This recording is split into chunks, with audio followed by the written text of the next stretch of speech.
Dentistry is inherently behind the trend in medical and other business, and procurement is not obscure to business itself, it's just new to dentistry. Most people don't realize it, but like around Thanksgiving, the turkeys, they give them away. The grocery stores don't make money on turkeys, and that's how everybody goes, no, this is this much a pound. It's this much a pound. And so you get this really cheap turkey, and the grocery store actually loses money on it. However, everything else, the prices are increased. The ones that you're not looking at, you're not thinking about. So mayonnaise goes up, stuffing goes up, all the steak prices, all the prices go up. So what they do is they lower the price of the turkey, increase the prices of everything else. They end up making way more money during that time, and they get you, the bait on the hook is the turkey, because that's what you care about. Welcome back to another episode of Dental Marketing Theory. I'm your host, Gary Bird.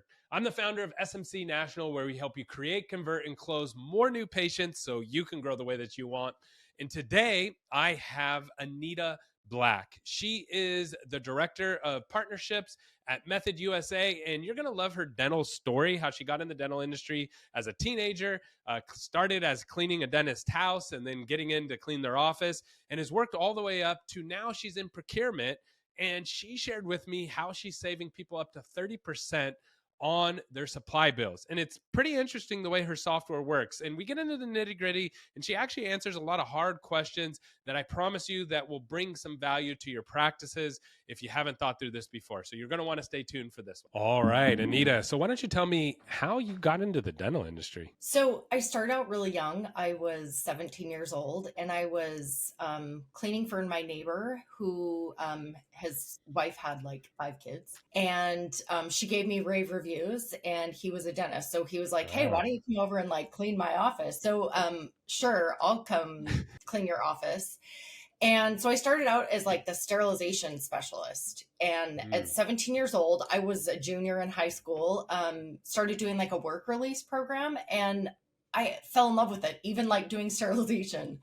I loved the working with patients and the professionalism of all of it. And I'm like a see a need, fill a need type of person. So I noticed the assistants were super busy. It's after school. There's tons of kids coming in. So I would offer, hey, do you want me to clean your room? Will you show me what you need me to do? And they loved that. And then they had me setting up for them. And I just really worked my way into becoming a dental assistant, which I used to put myself through college. And then, once I was full time as a dental assistant, I was like tired of waiting for them to verify insurance or come in and present treatment so we could get this root canal started and doing informed consent. So I just see a need, fill a need, and started learning and asking questions to get more educated and trained up to do anything I could in the dental office to make things easier for everyone and make more production.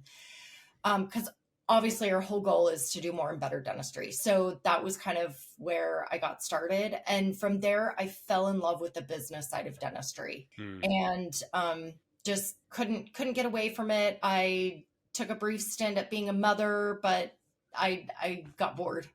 Didn't want to stay home. So Being a mom wasn't hard enough for you? not that it wasn't hard. It just wasn't as challenging in like talking to people. Well, not challenging, but like I'm very social. Anybody that knows me knows I won't shut up. So yeah, I just wanted that social interaction with people. And so I started working back at the dental office that I'd started at for years, and just did, like 1 day a week, and then kind of transitioned into more hours and that kind of thing. So that's awesome. So you how did you get into procurement then? Like, how did that dovetail into what you're doing now? Yeah, that's a good question, because it's so different. Dentistry is inherently behind the trend in medical and other business, and procurement is not obscure to business itself, it's just new to dentistry. And with the growing DSO space and businesses becoming more data and bottom line driven, procurement's a need. And I really liked working for a data and analytics company that I kind of transitioned from general dentistry over to working in corporate data and analytics, which I absolutely loved. And then it was time to make a change. You can't work at a startup for too long. You got to like make that jump. And this kind of fell in my lap. I was really excited to get involved in a new space, but stay in dentistry because I do love that dentistry. Like you get that itch, you can't leave. And so, when the opportunity arose, I thought, yeah, you know what, this is something that I want to do, and made the jump, and I've loved it. It's been really fun. Method is a fairly small company. We have about 20 to 30 employees, and it's been a lot of fun to kind of like the Wild West of, okay, what do we need to do now? Let's guess. And I mean, that sounds bad. We're not guessing, but procurement itself is known in our product. Like the people who created Method were procurement specialists and experts. But as far as like the startup world and getting things rolling in dentistry and procurement, it's been like, let's try this. Let's see if this will work. This has worked in other industries. Let's try it in dental, and dental's different. So sometimes it doesn't work and other times it does. So, hey, Happy New Year. And thanks so much for listening to the podcast. I'm sorry to interrupt, but I got something really, really important to share with you that's going to bring massive impact to your practice. So every year, things change in your market. Every single year, people move, incomes change, populations change, and it's really important that you stay up to date with that. And one of the things that we offer to all of our customers, and we want to offer it to all of our listeners completely for free, is mapping out your new patients. So we're not going to only show you where your new patients are coming from on a map, just like this above, but we're also going to show you the income areas that they're coming from, the different pockets of income, as well as the populations to make sure that you have supporting areas to where you can attract more new patients. And lastly, we're going to map out all of your competition for you for free. This is 100% for free, no obligation. And we're really excited to share this with all of our listeners. So all you have to do is go to maps.smcnational.com, and it's first come, first serve. We're not going to offer this forever. So if you want to get this, get in now, get all your new patients mapped out for the new year. We're looking forward to talking to you soon. Thanks. All right. So Anita, what would you say like is the biggest brick wall right now in procurement that dentists just don't understand? A lot of times they're like, what we've been doing works. But people often say the enemy of good is the enemy of great is good, and it works good enough. And yeah, ordering is good enough, but with your rising costs and overhead, how are you going to battle that? Like, do you want to see one more patient every day, every week? No, not really. Do you want to have to like take home less money? No, not really. So how are you going to do that? And one of those things is understanding where those margins are. And if you've been ordering from one rep, one company forever, you probably don't know what the market rate is. Maybe back at the time when you opened your practice, they were giving you the best price, but it just happens they don't have the ability to check every single account, every single month, every single order. And so staying on top of it is great. And procurement is the way to do that, using an e-procurement tool that will help show you what's going on in the marketplace, what all those different prices are, and finding the best place to purchase from that makes most sense to your practice. Now, maybe it is purchasing from that one supplier because they service your equipment, or you've got different contracts with them. Great. But sometimes there's other places to find the goods, and it makes sense to cut those costs and still have the items and specific products that you want anyway. So yeah. So let's pretend I'm a dentist, right? And I've just been working with one rep for a long time. What is the percentage of saving that I could potentially be looking at to work with somebody like you guys? So we're seeing across the board anywhere from 13 to 30%. Now that we've got historical data on practices using our software for several years, we are seeing that across the board. We do work with GPOs exclusively as well. So some of those customers are seeing that higher percentage, but in doing the research and capturing those case studies, it's actually really exciting to see the true value of what we're bringing to dentistry and how we're going to help them save money so they can do things like spend more in marketing and gain more new patients or gain more new treatment of what they want to be doing. And the only way to do that is to find ways to cut costs and plug it back into their business. So it's a great way to kind of bring that overall profitability, even though procurement isn't really exciting or sexy, if you will. It's still a way to get that added benefit that they're obviously looking for in EBITDA. Got it. And so help me because I'm pretty ignorant of this subject. So you say we'll save them 30%. 30% of what? Like what number? Like what's the average office spend on supplies? So they should be, the average metric should be anywhere from 4 to 6% of their previous month's collections. Some practices like to pull it off production, but however you look, production collections, it should be anywhere from 4 to 6%. But that's not always happening. And the reason it's not always happening is they're not tracking it. It's something that it's really hard to see. Maybe they're ordering from several different suppliers. And so having all of that data pulled into one place, if they are tracking it, it's lagging data and they're not seeing it in real time to maybe, prevent some mistakes in real time. And so if they have the ability to see it with the budgets they're creating and be able to keep track of it, what we see that's just a normal human nature is if they're tracking it and focusing on it, they're going to make it less and less. So then once they set like restrictions or standard operating procedures in purchasing, and they want their team to stay within a certain percent or a certain budget, now we see even more savings and even more success in using the tool. That's so cool. And then okay, so if I'm $100,000 a month office, Mhm. and I'm spending $4,000 to $6,000. 30% is a lot. That's $1,200 a month, roughly 12, maybe more, 1,500, and then that adds up over the year. That's tens of thousands of dollars. Now, if I have multiple offices, that really starts to add up. How does someone know? Like, what are the signs that what you should really look into this because you might be able to save a boatload of money every single.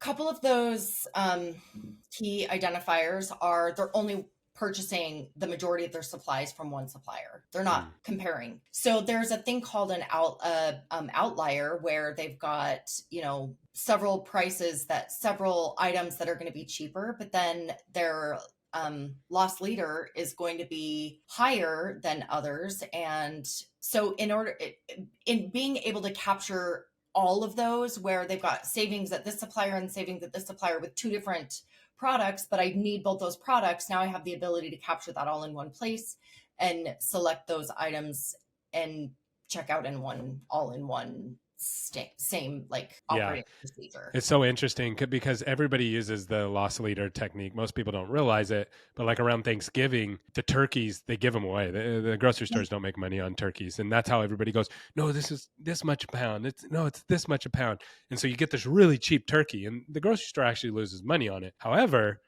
everything else, the prices are increased. The ones that you're not looking at, you're not thinking about. So mayonnaise goes up, stuffing goes up, all the steak prices, all the prices go up. So what they do is they lower the price of the turkey, increase the prices of everything else. They end up making way more money during that time, and they get you the bait on the hook is the turkey because that's what you care about. In dental, there's certain things that people really care about because they use a lot of them. So these suppliers will provide whatever the product is, gloves or whatever, for really, really, really cheap to get you to come in and like, oh, all your prices must be cheap, but then they'll hike up your other prices. Is that what I'm hearing? And do I understand that correctly? Yeah, Gary, I am very impressed with your knowledge of procurement and supplies. You're absolutely right. And the method gives you the ability to see all those loss leaders and capture all of them in one place. So now you're getting the loss leader from all so you can get the turkey best price from one place, and then you can go because we don't like to do that with grocery shopping, right? I don't want to go to over here to get the turkey and over here to get the steak and over here to get the mayonnaise and over here to get the stuffing and over here to get the dessert. It's too much work, right? It's a lot of work to do that. But with online now, imagine if I could go to all my favorite grocery stores and get all the cheapest prices for the best products all delivered right to me. So that's what your product really helps us do, right? Exactly. You're absolutely right. You're hired. It only took me about 15 minutes to get there, but this is really that's really cool. So you help them to identify that. So you're helping these offices like, hey, here's what you're paying for everything. That's the first step, right? Here's what you're currently paying for everything.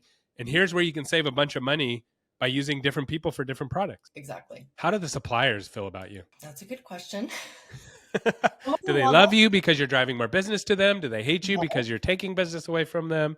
Well, it depends on who the supplier is. But The benefit is we're making it so you don't have to do as much work in the front end to get the business. Bring your best price to your customers and they're going to stay loyal to you. Maybe you've got a different benefit in being able to service their equipment or, whatever those things are, but make sure that, you're bringing your best, putting your best foot forward, and they're going to stick with you. They're going to be loyal. In fact, example, we have a customer who only will work with one supplier, and they know that that costs them more money. They're able to see that in one place. We can take a snapshot of what that data is, and we know they're seeing the different pricing, but they're selecting that supplier every time because they're loyal to that supplier and that rep. What that relationship is their business. Method's completely agnostic. We don't care who you purchase from. However, we want them to see what that relationship is costing them. That office is spending $1,000 a year more, $11,000 a year more to work with that supplier, but that's worth it to them for whatever that reason is. That's their decision and their choice. But they have the ability to do that. The benefit is knowing what that relationship is worth to them. That's so cool. So walk me through the process of working with you. Like if I want to work with you, like what's the lift? How hard is it to start figuring out what's going on inside of my office and getting you in there? So to get started, we just need to know what suppliers you want to work with and how restricted you want to create the solution. Method is customizable. So every practice is different. They all tell you they're different, and we work different ways. So Method is the most customizable solution to help them grow in the ways that make most sense to them. So some want to lock everything down and have their teams only order off of formulary and have the lowest paid employee ordering. But the benefit is because of all the customization and roles and permissions, they're not going to mess anything up. We're not going to have any costly mistakes, but now we're decreasing the overhead overall on staffing as well. Other offices want to open it wide up so that they can see whatever they want. But the benefit of that is Method's going to help you set it up the way you want it set up. So in getting set up with Method, we want to know who your suppliers are, how customized you want it to be. And then we build out the platform for you and then train your team on how to use it. So you can start saving fairly quickly, depending on the size of your group and how many locations you have. Usually about 30 days from start to finish for, 1 to 10 practices. Anything more than that, if we're going to implement all at once, it does open that up a little bit more because there's more nuances and customizations and more users to add, but usually about a month to get you up and going and saving. Okay. So overall, I'm going to be saving. How do you guys make money?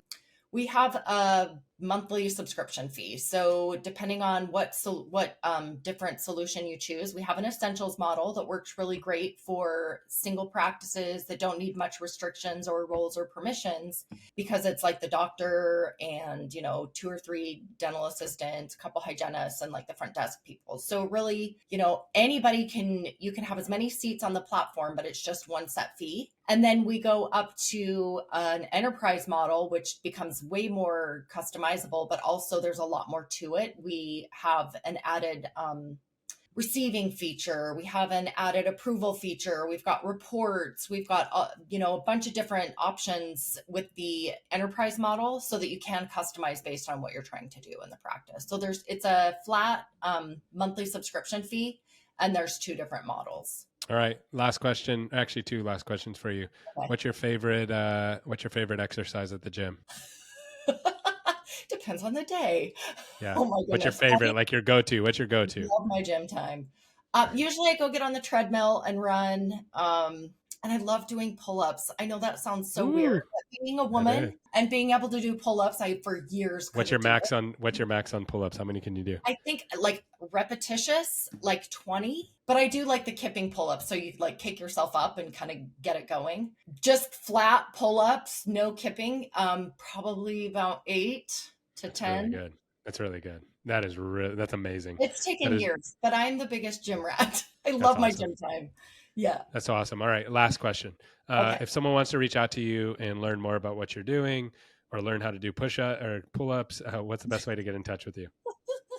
Well, you can find me on LinkedIn, Atia Black. But if you're looking for pull-ups and exercise advice, which free is what you get, or You can look up Method on method.com, request a demo or more information. And from there, let us know that you saw us on Gary's podcast so that we can give you that special savings through Gary. You did a great job today. Thank you so much for coming on. You did really, really good. You help. If you can make me understand this stuff, then this is a no-brainer. I don't know why somebody wouldn't give you a call. Oh, awesome. Thank you. You're very well known, well received. I'm super excited to be a part of it. And if I can help get you connected with anyone else or anyone that you want to interview or work with, I mean, you have great connections, but anything I can do to help you, please let me know. Everybody, I want to get everybody on. So you should shoot some people my way. I'd love to interview them. Thank you so much. You did great.